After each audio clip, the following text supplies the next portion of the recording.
ଜୟ ଜଗନ୍ନାଥ।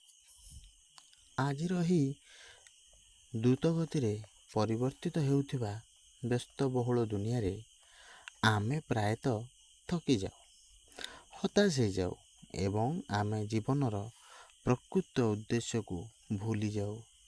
ଆମେ ଭାବୁ ଯେ ଏହି ସଂସାରର ସମସ୍ତ ବୋଝ କେବଳ ଆମ କାନ୍ଧ ଉପରେ ଅଛି। କିନ୍ତୁ ଏହି ଶାନ୍ତି କୋଳାହଳ ମଧ୍ୟରେ ଜଗନ୍ନାଥଙ୍କ ନାମରେ ଏମିତି ଶକ୍ତି ରହିଛି, ଆପଣଙ୍କର ମନ, ଆପଣଙ୍କର ହୃଦୟ ଏବଂ ଆପଣଙ୍କର ଆତ୍ମାକୁ ସମ୍ପୂର୍ଣ୍ଣ ରୂପେ ଜାଗ୍ରତ କରିପାରିବ।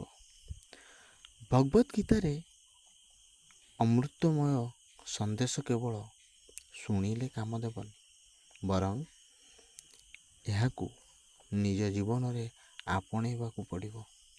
ତେଣୁ ନିଜର ଚିତ୍ତକୁ ଧୀରେ ଧୀରେ ସ୍ଥିର କରନ୍ତୁ ଏବଂ ଅନୁଭବ କରନ୍ତୁ ଯେ ପ୍ରତ୍ୟେକ ହୃଦସ୍ପନ୍ଦନ ସହ କେହି ଜଣେ ଆପଣଙ୍କୁ ଡାକୁଛନ୍ତି। ସେ ଅନ୍ୟ କେହି ନୁହନ୍ତି, ବରଂ ସ୍ୱୟଂ ପ୍ରଭୁ ଜଗନ୍ନାଥ। କଥାଟି ଭଲ ଲାଗିଥିଲେ ସେୟାର କରିବେ, ଲାଇକ୍ କରିବେ। ରହିଲି, ଜୟ ଜଗନ୍ନାଥ।